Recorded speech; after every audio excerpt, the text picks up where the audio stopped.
어느 한 연구기관에서 사람의 마음가짐, 심리에 대해서 연구를 했습니다. 두 사람을 놓고 연구를 하는데 한 사람에게는 목표 의식을 주었습니다.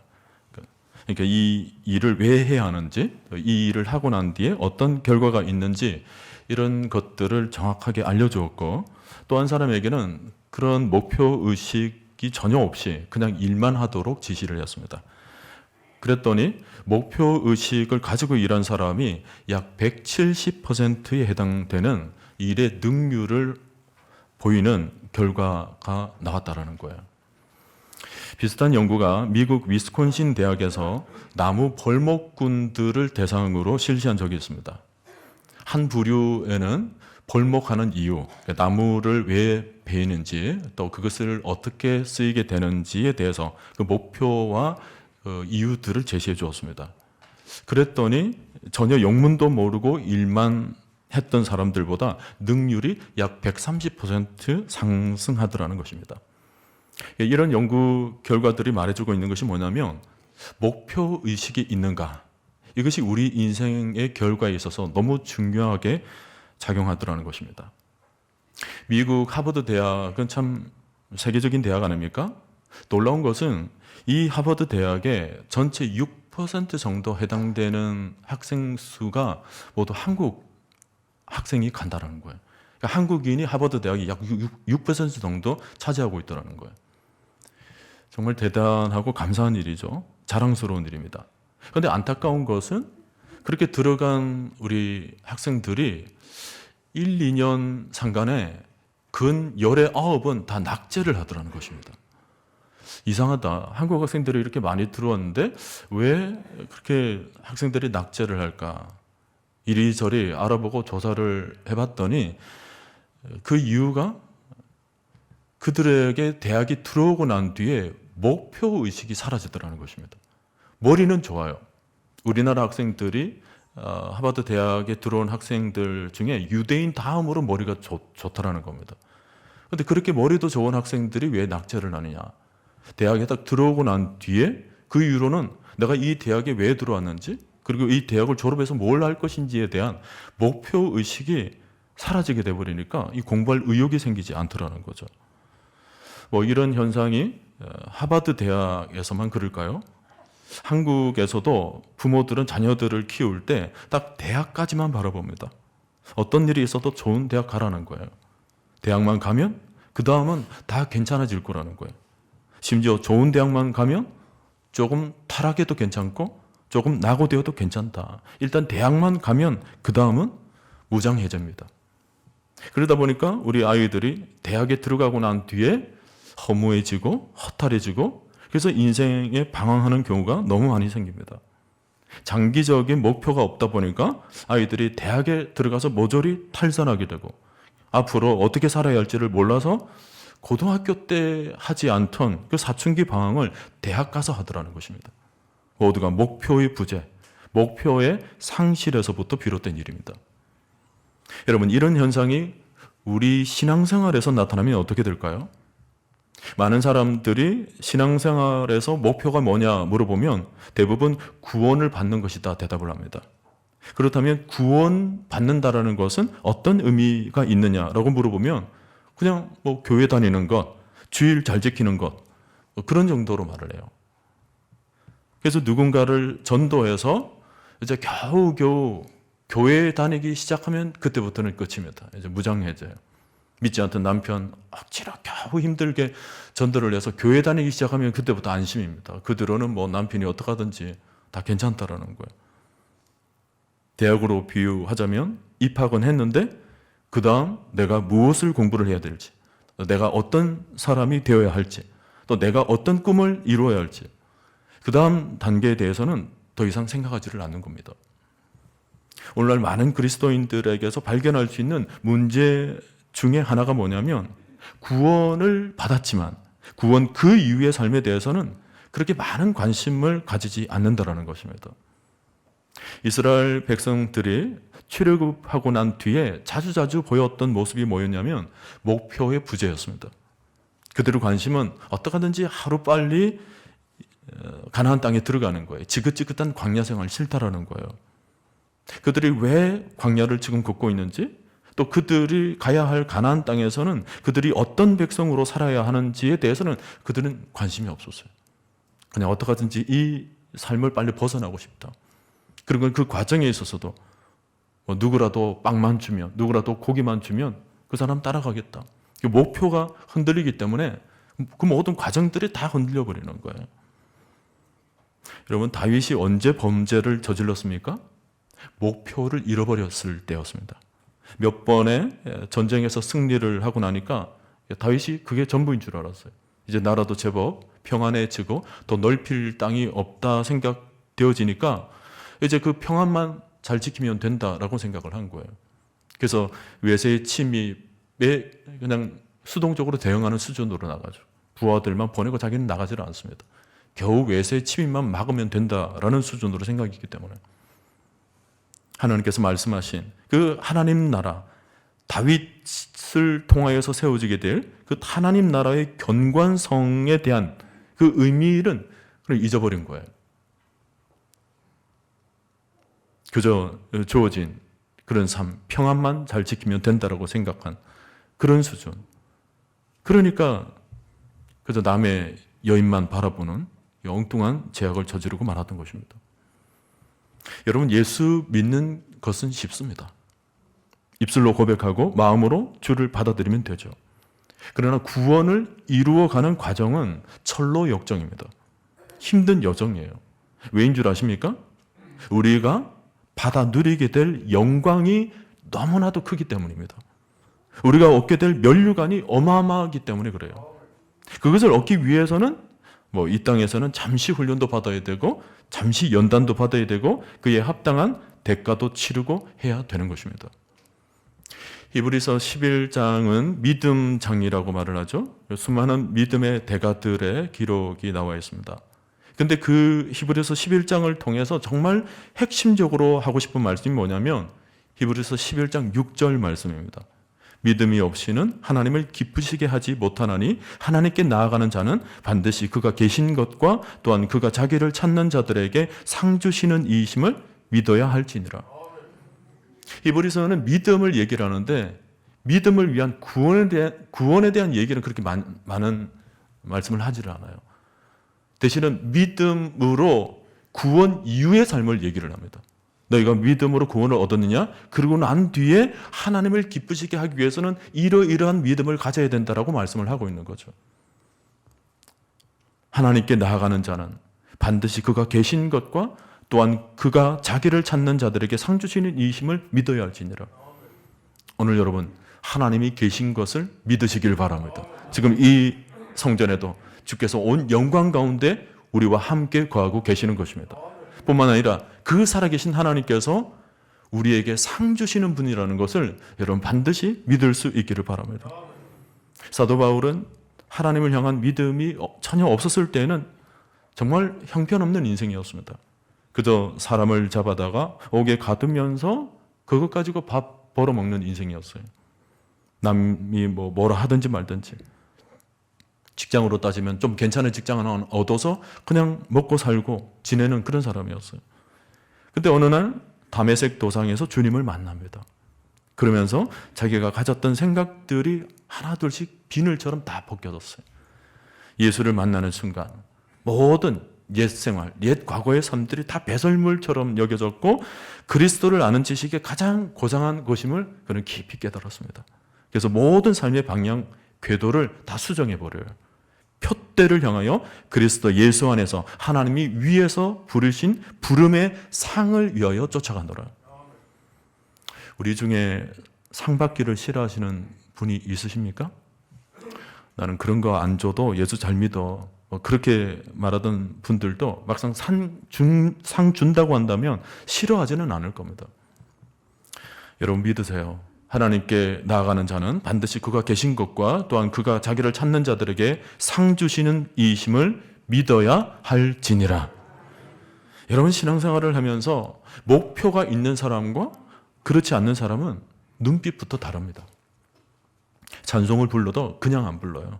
내 찬송이 하나님께 상납된다. 하나님께 연락된다. 그걸 알면 찬송 한 곡을 불러도 가벼이 부르지 않고 힘있게 부르는 것입니다.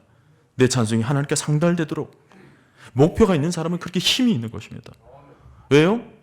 천국의 상이 쌓여져 가니까, 그런 목표가 있으니까. 목표가 있으면 뭔가 의욕이 생기고, 의욕이 있는 사람은 삶에 열정이 있어요. 여러분, 신앙이 왜 시들시들해지는 줄 아십니까? 꿈을 잃어버렸기 때문입니다. 내가 더 하나님께 칭찬받는 사람이 되어야 되겠다, 내가 더 좋은 성도가 되어야 되겠다, 이런 꿈이 있는 사람은 시들시들할 여유도 없는 거예요. 힘있게 달려가는 거죠. 꿈이 있으니까. 교회도 보면 우리 교회가 더 좋은 교회가 되어야 되겠다, 이런 꿈을 가진 교회는 성도들이 그냥 교회를 다니질 않아요. 봉사가 살아있고, 헌신이 살아있고, 성도들의 표정에 기쁨이 있고, 예배를 드려도 겨우겨우 드리질 않습니다. 전심으로, 온 마음으로 아멘, 아멘 하면서 말씀 가운데 역사가 일어나도록 꿈이 있으니까 그래요. 하나님을 향한 그 꿈. 저는 우리 교회가 그런 축복된 교회 되기를 간절히 바랍니다. 목적이 이끄는 40일, 이제 한 주간 남았습니다. 목적, 예배, 교제, 그리고 훈련, 이런 주제들을 우리가 쭉 다루어왔죠. 이런 영적인 행진을 하면서 우리가 가지게 되는 것이 뭐냐면, 우리 신앙에는 이제 목적이 있고 목표가 생겨났다는 거예요. 그냥 단순하게 신앙생활을 하는 것이 아닙니다. 우리가 교재 한 권을 뗀 게 문제가 아니고, 그것을 통해서 내 인생의 선명한 목적, 그리고 나를 향한 하나님의 사명과 목표가 무엇인가를 내 가슴 속에 새기는 일이 굉장히 중요합니다. 여러분, 우리는 그냥 우연히 왔다가 우연히 살다가 가는 사람이 아니에요. 하나님께서 우리를 구원하셨다는 것은 우리에게 하나님의 형상으로 지음받았다는 사실을 알게 하신 것과, 또한 이제 그 하나님의 형상을 온전히 내 안에서 회복되어야 된다는 사실을 분명하게 보여주시는 것입니다. 내가 구원받았습니까? 그 구원받음으로부터 시작되는 것이 뭐예요? 이제는 두렵고 떨림으로 나의 구원을 이루어가는 거죠. 여러분, 두렵다는 것이 뭡니까?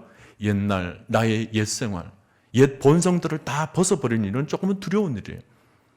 하나님 옆에 모든 것들을 다 벗어버리고 앞으로 나온다는 것은 마치 옛날 아담이 나무 뒤에 숨어서 주를 멀리했던 것과 똑같습니다.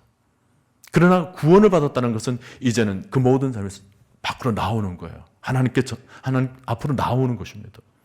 그게 구원의 시작이에요. 그리고 두렵고 떨림이라고 했을 때, 떨림은 뭐예요? 이제 내 안에 성령께서 거하시는 것입니다. 성령이 내 안에 전율을 흐르는 것처럼 성령 충만으로 나를 주의 영으로 가득 채우니까 내가 매일 기쁘게 살아가는 삶이 정말 황홀한 인생이 되는 거죠. 그래서 두렵고 떨림으로 너의 구원을 이루어간다. 우리의 모든 삶이 그렇게 변해간다는 것입니다. 여러분은 그냥 태어나신 분이 아니십니다. 하나님의 형상으로 지음받은 하나님의 창조물입니다. 창세기 1장에서 분명히 말씀하시죠. 하나님이 자기 형상, 곧 하나님의 형상대로 사람을 창조하셨다고 그랬습니다. 우리가 하나님의 형상을 따라 하나님 모양대로 만들어졌다라는 사실을 알게 되는 순간부터 우리는 구원이 시작되는 것입니다. 아담의 죄로 인해서 우리 형상들, 일그러진 이 모든 형상들을 이제 하나하나 똑바로 다시 회복시키는 거예요. 그게 구원인 것입니다. 우리 예수님께서도 이 땅에 오신 이유가 뭐냐면 그런 형상의 원형을 보여주시기 위해서 이 땅에 오셨습니다. 우리가 예수 그리스도를 따른다는 것은 바로 하나님과 예수 그리스도의 형상을 다시 온전히 회복된다는 거예요. 예수님처럼 인격이 변화되고, 예수님처럼 삶이 거룩해지고, 예수님처럼 하나님께 헌신적인 삶을 살고, 그래서 그리스도의 장성한 분량이 충만한 데까지 이르는 것, 이것이 우리 인생의 최종 목표가 되는 것입니다. 여러분, 성경을 보세요. 저는 모든 성경에서 하나님께서 우리가 예수님을 닮고 예수님을 따르는 자녀가 되어야 된다는 사실을 시종일관 발견합니다. 마태, 마가, 누가, 요한복음을 봐도 그렇고요. 로마서, 고린도, 전후서 모든 서신서를 봐도 그렇고, 심지어 구약으로 올라가서 봐도 하나님이 우리에게 원하시는 것이 뭐냐면 하나님을 닮는 사람, 예수님처럼 사는 사람, 이것이 하나님의 관심사입니다. 오늘 우리가 읽은 본문에서도 이 말씀을 하고 있는 거예요. 여러분, 29절을 보세요. 하나님이 미리 아신 자들을 또한 그 아들의 형상을 본받게 하기 위하여 미리 정하셨으니 이는 그로 많은 형제 중에서 맏아들이 되게 하려 하심이니라. 바울은 하나님이 성도들을 미리 아시고 예정해 놓으신 것은 그들로 그 아들의 형상을 본받게 하기 위하여 그리 하셨다고 증언하고 있어요. 그리고 더 나아가서 그리스도로 하나님의 맏아들이 되게 하려 하심이니라 라는 말까지 덧붙이고 있습니다. 그리스도를 맏아들이 되게 하려 하신다라는 말, 이것은 하나님께서 우리 인간의 입장에서 들려주시는 좀 재밌는 표현이에요. 자, 여러분 보세요. 우리 모두가 하나님의 자녀가 되었죠? 그런데 우리가 하나님의 자녀가 되기 이전에 하나님의 자녀, 하나님의 아들이셨던 분이 한 분 계셨습니다. 누구시죠? 예수 그리스도세요. 하나님의 아들로 이 땅 가운데 오신 분이시죠. 그러니까 예수님이 하나님의 자녀들 중에서 첫째 아들, 맏아들이 되는 것입니다. 그리고는 히브리서 2장 11절을 보면 뭐라고 나와 있냐면 거룩하게 하시는 이와 거룩하게 함을 입은 자들이 다 한 근원에서 난지라. 그러므로 형제라 부르시기를 부끄러워하지 아니하시고 그랬습니다. 여기 나오는 거룩하게 하시는 이는 예수 그리스도를 말해요. 그리고 거룩하게 함을 입은 자들이라는 것은 오늘 우리를 가리키죠. 이 양자가 다 한 근원, 하나님으로부터 나왔다는 것입니다. 그러므로 형제라 부르시기를 부끄러워하지 아니하시고, 예수님께서 우리를 한 형제라고 부르는 것을 전혀 개의치 않는다는 거예요. 부끄러워하지 않는다는 말씀입니다. 자, 우리 주님이 우리와 형제 되시고 우리의 첫째 맏형이 되신다라고 했는데 그렇게 하시는 이유가 있답니다. 오늘 29절을 다시 보세요. 29절을 현대인의 성경으로 읽으면 이렇습니다. 하나님께서는 미리 아신 사람들이 자기 아들의 모습을 닮게 하시려고 그들을 예정하시고 그리스도가 많은 성도들 가운데 맏아들이 되게 하셨습니다. 그러니까 예수님을 맏아들이 되게 하신 이유는 우리가 예수님을 본받아서 하나님 아버지의 형상을 닮도록 만들기 위해서라는 것입니다. 여러분, 맏형이 부모에게 효도를 잘하면 그 밑에 동생들도 다 따라합니다. 맏형이 처신을 잘하는 가정의 가족들은 다른 가정의 가족들보다 올바른 길을 걸어가게 됩니다. 첫째가 참 중요하죠. 여러분, 우리 성도는 예수님을 집안의 맏형처럼 여기는 것입니다. 그래서 그 맏형을 따라가는 거예요. 맏형처럼 하는 것입니다. 그리스도처럼 하나님께 순종을 잘하고 그리스도처럼 이웃에게 사랑을 전하고 어떻게 하든지 그 인품에서 하나님의 향기, 그리스도의 향기를 풍기려고 하고 그리스도의 형상을 마음으로 닮아가는 사람이 곧 하나님께서 택하신 하나님의 성도들이라는 거예요. 오늘 여러분들에게 이 목표가 있습니까? 작년보다도 올해 내 인품이 뭔가 주님의 모습이 더 잘 나타나고 있습니까? 그리스도처럼 위로는 하나님을 순종하고 또 아래로는 이웃을 사랑하는 생활을 그런 생활을 하고 있습니까? 이 물음에 아멘이라고 대답할 수 있으면 여러분 감사하세요. 지금 하나님께서 나를 구원하신 이유를 분명하게 아시는 분이십니다. 그러나 이 말에 아직 머뭇 거리시는 분이 있거든. 오늘 신앙의 목표를 분명히 가지시기를 바랍니다. 내가 오늘부터 좀 더 예수님을 더 닮아가야 되겠다. 그리스도를 더 본받아서 가정에서든지 직장에서든지 내 언어도 좀 부드럽게 만들고 내 행동도 좀 온유하고 아름답게 만들고 내가 하나님의 형상을 좀 닮아가야 되겠다. 아멘입니까? 놀라운 것은 오늘 본문을 보면 우리가 어떻게 그리스도를 닮아가는지 그 단계들이 나옵니다. 오늘 본문 말씀을 잘 한번 관찰해 보세요. 여러분 성경을 통해서 관찰을 하셔야 됩니다. 제일 처음에 보면 미리 아신 자들이라고 그랬죠. 미리 아신 자들. 하나님이 우리를 창세 전에 아셨답니다. 그분의 머릿속에는 우리를 인지하고 계시는 거예요. 창세 전에 우리가 태어날 것을 계획하시는 것입니다. 이것을 신학적인 용어로 예지라고 그럽니다. 그 다음에 미리 정하시고 그랬습니다. 정하시고 이걸 예정이라고 그래요. 29절에서 그 아들의 형상을 본받도록 해야 되겠다. 그것을 정하신 것입니다. 우리를 향해서 예정하신 바가 뭐냐면 우리 한 사람 한 사람을 통하여서 하나님의 형상을 담도록 만들겠다는 하나님의 계획이 속에 담겨져 있는 거죠. 그런 뒤에 30절을 보면 부르시고 그랬습니다. 여러분, 이것은 소명이에요. 우리를 이 자리에 앉혀놓으신 이유가 그렇습니다. 우리를 콜링하신 이유는 하나님의 계획하심에 따라 하나님의 형상대로 담도록 하기 위해서 우리를 이 자리에 불러 모으신 것입니다. 그 다음 단계가 뭐예요? 의롭다 하시고. 이건 우리가 좀 부족하고 연약해도 아직까지 옛생활, 옛모습을 그대로 가지고 있다 할지라도 하나님께서 우리를 격려해 주시는 거예요. 그래도 의롭다. 예수 그리스도의 의의 세마포옷을 입혀주시면서 칭의, 의롭다 여겨주시는 것입니다. 놀라운 격려죠. 그리고는 의롭다 하신 그들을 또한 영화롭게 하시고, 영화롭게 한다는 이 말은 글로리파이예요. 영광스럽게 만든다는 것입니다. 우리가 결국에는 다 이렇게 한 단계 한 단계 걸쳐서 다 변해서 주님과 함께 주님처럼 영광을 덧입게 된다는 것입니다. 놀라운 일이에요. 골로새서 3장 4절을 보면 그게 나와 있습니다. 우리 생명이신 그리스도께서 나타나실 그때에 너희도 그와 함께 영광 중에 나타나리라. 여러분, 얼마나 기가 막힌 일인지 모릅니다. 영광 중에 우리 한 사람 한 사람이 점점 하나님의 영광 가운데 나아가도록 한다는 거예요. 근데 더 놀라운 것이 있어요. 우리 한글 성경에는 이 단계들의 주어가 다 생략되어 있습니다.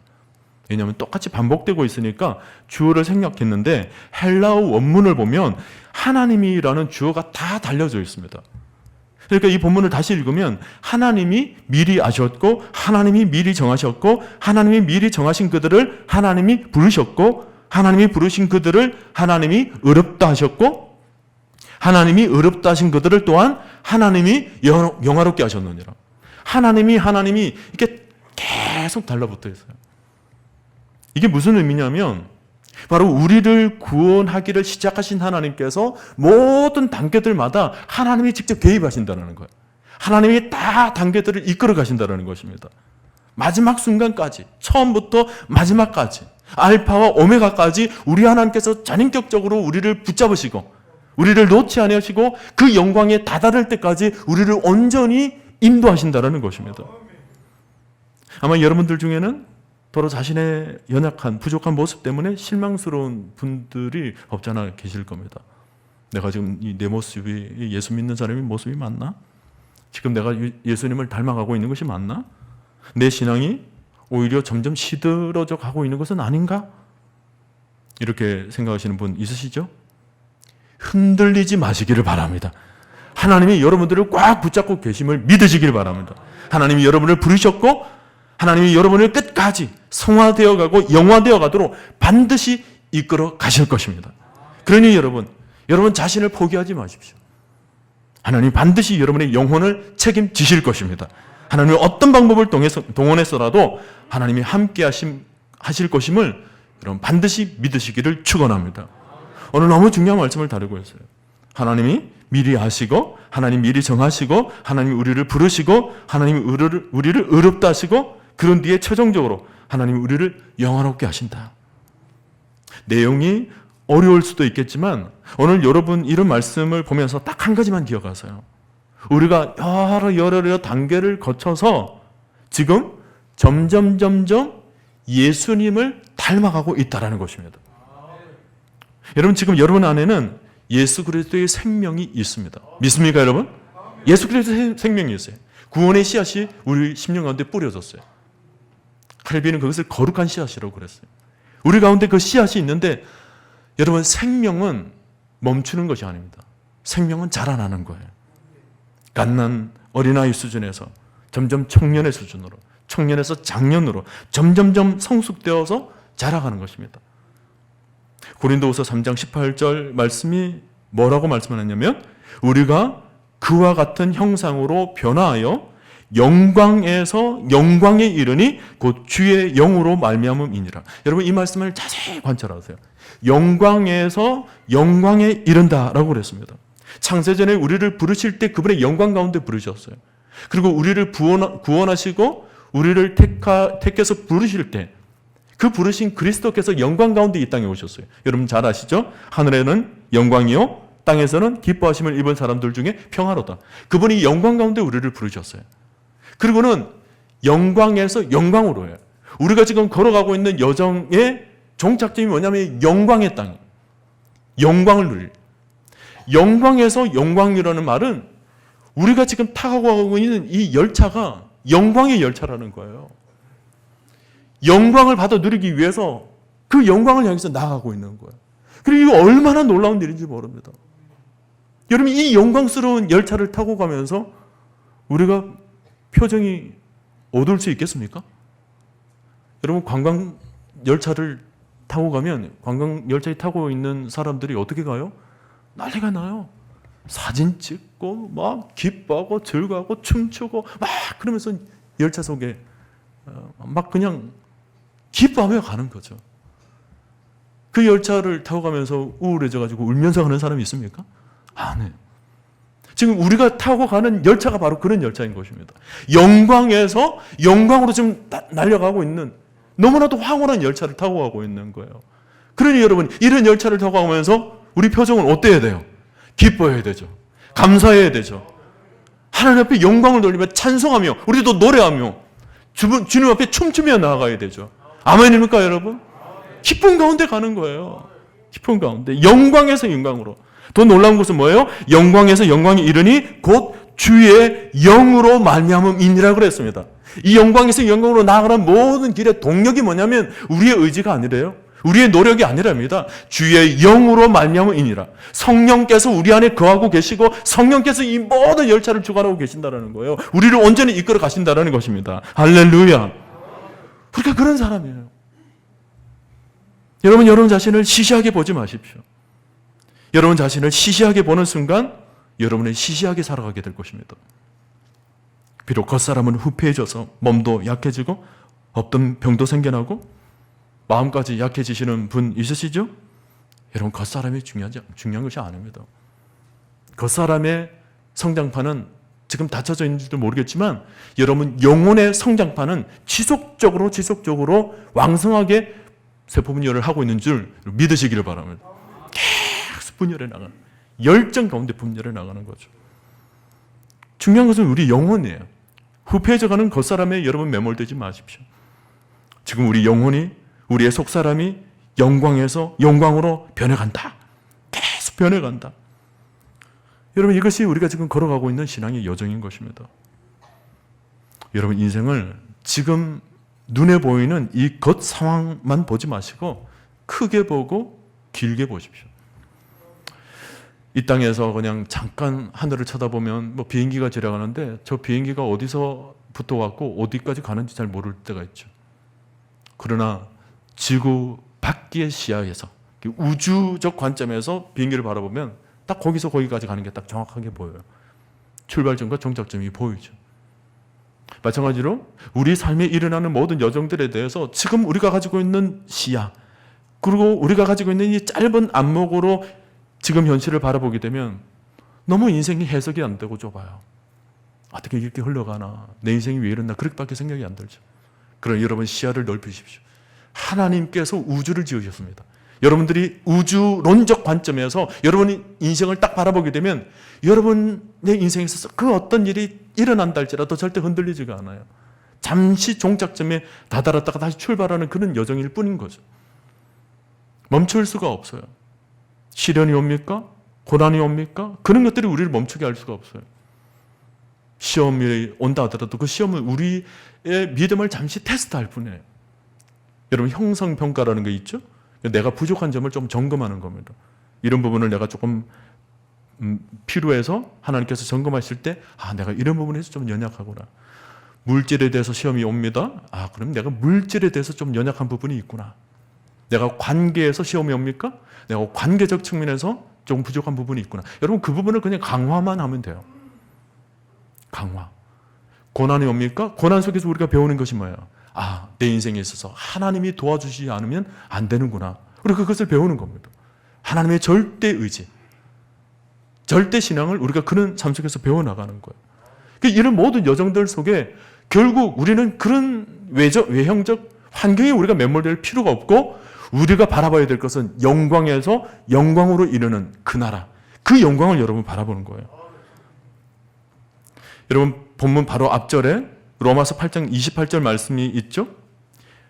유명한 말씀입니다. 우리가 알거니와 하나님을 사랑하는 자, 곧 그의 뜻대로 부르심을 입은 자들에게는 모든 것이 합력하여 선을 이루느니라. 여러분이 일어나는 모든 일들, 시험, 고난, 환난, 어려움, 멸시, 조롱, 이 모든 경험들, 이런 모든 일들도 다 결국 합력하여서 선을 이루는데, 그 선이 뭡니까? 우리 모두가 신앙 인격이 자라나는 거예요. 예수 그리스도의 인격만큼 우리 모두가 자라나는 것입니다. 모든 것이 합력하여 선을 이룬다고 했을 때 여러분의 성공도 마찬가지예요. 내가 뭔가를 일을 이루어서 성공했습니까? 여러분 거기에 매몰되지 마십시오. 이 땅에서 얻는 성공은 하늘에서 얻는 영광하고는 비교가 되질 않습니다. 성공 앞에 여러분 마음을 낮추시고 오히려 성공을 주신 하나님께 그저 감사만 하시기를 바랍니다. 감사해요 하나님. 그러나 거기에 여러분 매몰되지 마시고, 우리에게는 그 어떤 것도 다 합력하여서 선을 이루어가는데, 그 선은 오직 하나님께서 이루어 가실 그 아름다운 영광의 열매. 믿습니까 여러분? 어떤 분들이 그래요. 왜 하나님께서 우리를 그리스도를 닮도록 하십니까? 그냥 예수 믿고 그냥 구원 얻어서 천국에 들어가기만 하면 되는 것 아닙니까? 그냥 적당히 신앙생활하고 적당히 살도록 하면 안 됩니까? 이렇게 말하시는 분들이 더러 있습니다. 여러분 그것은 아직도 우리 하나님이 우리를 자녀 삼으셨다는 사실을 제대로 이해하지 못하는 얘기입니다. 여러분 가정에 자녀나 손주가 태어났을 때 어떻게 축복하십니까? 우리 아이 이 세상에서 그저 적당히 남들 밑에서 대충 살다가 가도록 해라, 이렇게 말해주는 분이 있습니까? 없을 거예요. 자녀나 손주가 태어날 때 가서 최상으로 축복할 겁니다. 아유 우리 아이 너는 이 시대 아주 최고로 자라나거라.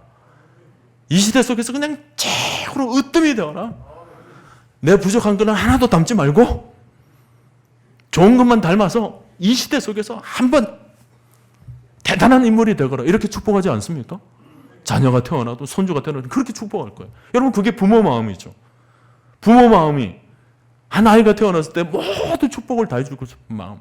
우리 아이가 어떻게 하든지 이 시대 속에서 최고가, 이 세상 속에서 정말 최고가 되고 싶은 그런 축복을 여러분 주지 않습니까? 마찬가지로 하나님께서 우리를 자녀 삼으셨다고 그랬을 때 자녀를 품는 하나님 마음이 바로 그와 같은 것입니다. 이 시대 속에서 최고의 자녀로 자라는 거예요. 여러분 예수님이 십자가에 죽으실 때는 그냥 가벼운 마음으로 죽으셨겠습니까? 아니에요. 죽음에 이르기까지 우리를 위해 몸을 던지신 것을 보면 우리를 향한 뭔가 대단한 각오가 있으심에 틀림없습니다. 뭔가 비장한 각오가 있으신 거예요. 우리를 최고의 형상으로 만들겠다. 우리를 구원해서 최고의 빛 가운데 거하도록 만들어주겠다. 우리를 최고의 영광을 누리며 살도록 만들어주겠다. 이 마음이 얼마나 강했는지 아예 십자가상에서 선불로 지불하고 시작하신 거예요. 여러분 물건을 살 때 선불로 지불한다는 것이 어떤 의미입니까? 반드시 그걸 하겠다는 거죠. 우리 주님께서 십자가상에서 대가를 지불하셨다는 것은 반드시 그렇게 만들겠다는 거예요. 우리를 최고로 만들어주겠다. 겨우겨우 살아가는 평범한 인생이 아니라 이 시대 속에서 그래서 애비 없는 자식같이 사는 것이 아니라 세상 속에서 건져내어서 그동안 이래저래 뒹굴던 그 세상의 모든 삶을 깨끗이 씻기고는 깨끗이 옷 입혀서 세상에서 최고로 살도록 만들어주겠다. 그래서 성경은 이 구원을 얻는 것을 입양이라는 단어로 사용할 때가 있습니다. 입양했다. 입양하는 부모의 심정이 어떨까요? 건져내어서 깨끗이 입혀서 최고의 자녀로 내가 만들어주겠다는 것 아닙니까? 하나님이 우리를 입양하신 것, 건져내셔서 여러분 모두를 그렇게 만들어주겠다는 것, 최고의 수준으로. 믿습니까 여러분? 그러므로 오늘 여러분은 절대로 여러분 자신을 시시하게 여기지 마십시오. 여러분은 하나님이 품으신 최고의 자녀들입니다. 왕같은 제사장이고 거룩한 나라요 그의 소유된 백성이고 한마디로 가장 최고들입니다. 흔히 금수저라고 말을 하는데 여러분은 고작 금수저 하나 딸랑 달고 나온 분이 아니에요. 여러분 자신이 여러분 자체가 바로 금입니다. 금. 나를 단련하신 후에는 내가 순금같이 되어 나오리라. 우리를 순금으로 만들어 주시는 거예요, 그냥. 그러므로 이제 여러분이 하나님의 최고의 자녀로 자라가시기를 바랍니다. 영광에서 영광에 이르기까지 날마다 기쁨 속에 영광을 향해서 나아가는 거죠. 피스메이커가 되는 겁니다. 여러분 한 분 한 분이. 여러분 피스메이커는 뭐예요? 평화를 만드는 사람입니다. 틈이 갈라진 곳을 메꿔주는, 갈등이 일어난 곳에는 일치를 심어주는, 미움이 있는 곳에는 사랑을 공급해주는 이 피스메이커. 늘 여러분들이 있는 곳에는 믿음이 있고 사랑이 있고 여러분이 가는 곳마다 소망을 울려 퍼지게 만들고 소망을 전달해주고 오늘 여러분이 있는 곳이 항상 이런 하나님의 역사가 일어나게 되기를 바랍니다. 여러분이 지금 예수 안에서 그렇게 만들어지고 있는 거예요. 여러분이 느끼실지 느끼지 못하실지는 모르겠지만 여러분의 목표는 지금 알게 모르게 영광에서 영광으로 그리스도를 닮아진 그런 세월을 향해서 한 걸음 한 걸음 걸어나가고 있는 것입니다. 믿습니까, 여러분? 그러니 여러분, 제일 먼저는 여러분이 영광에서 영광으로 나아가는 이 열차 안에서 여러분의 표정부터 바꾸십시오. 여러분의 표정. 여러분의 얼굴은 성령이 주시는 기쁨의 크림을 좀 바르십시오. 바르셔서 그리고 뭐예요? 항상 기쁨으로 사는 거죠. 그리고 뭐예요? 여러분 입술은 뭐죠? 항상 감사합니다. 감사합니다. 그렇잖아요. 무일푼에 무임승차해가지고 영광에서 영광으로 이르는 이 열차에 탄 것만으로도 얼마나 감사한 일이에요. 여러분의 모든 외형을 그렇게 만들어가는 거예요. 링컨은 나이 40부터는 얼굴을 자기가 만든다고 그래요. 40 전에는 부모가 만들지만 40 이후에는 자기가 만든다. 저는 거기에 하나 더 덧붙입니다. 예수 믿는 이후부터는 성령이 우리 얼굴을 만들어가는 거예요. 성령이.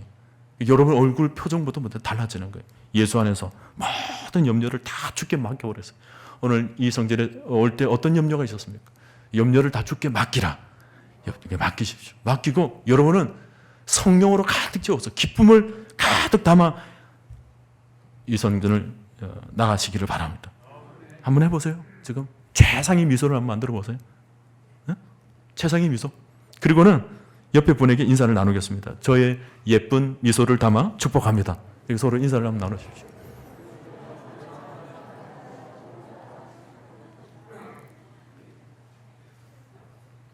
딱 그 상태로 먹으십시오.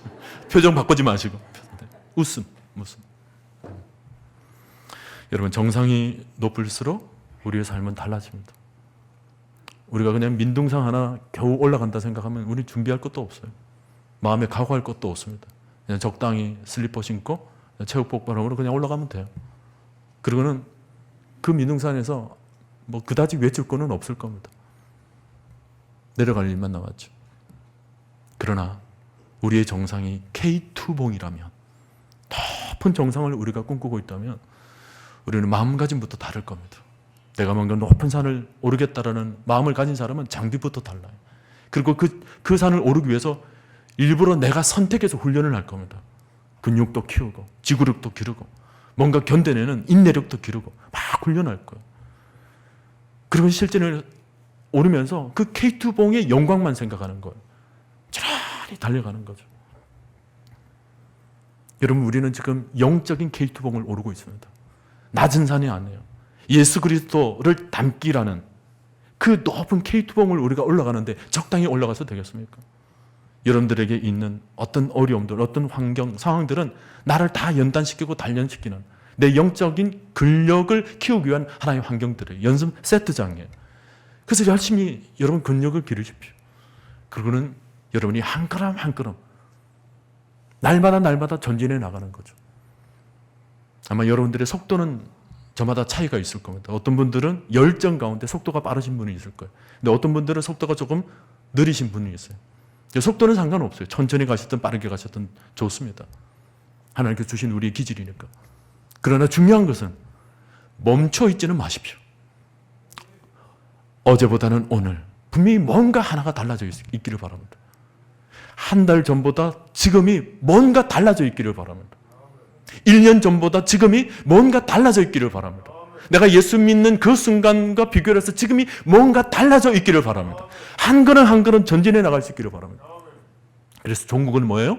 여러분들이 결국 저 천국에서 영원한 보좌 앞에서 영광의 K2봉을 다 정복하는 것입니다. 그리고 거기서 영광의 면류관을 얻게 되는 거예요. 저는 기도합니다. 그 영광의 면류관을 얻는 그 선봉 자리에 우리 길동교회 모든 성도들이 다 들어가 있기를 바랍니다. 선두그룹이에요. 선두그룹. 여러분들이 다 영적인 이 예수 닮기라는 이 거룩한 목표를 다 이루어서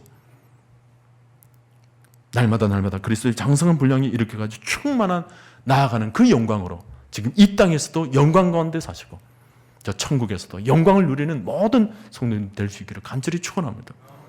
마음으로나 인격으로나 삶으로나 모든 영역에서 그래요. 우리 이제 목적이 끄는 40일 종반에 이르렀습니다. 한 주가 남았는데 마지막까지 여러분 최선을 다해서 달려 나가시면서 마음의 결단과 각오를 하십시오. 하나님, 내가 그리스도를 본받아 내가 주의 형상을 온전히 회복하기를 원합니다. 그렇게 여러분 간절히 기도하시고 우리 교회 전체도 그렇게 기도하심으로 놀랍게 하나님께서 이 시대 가운데 우리 교회 공동체를 존귀하게 사용하는 역사가 일어나게 되기를 주님의 이름으로 간절히 축원드립니다. 하나님.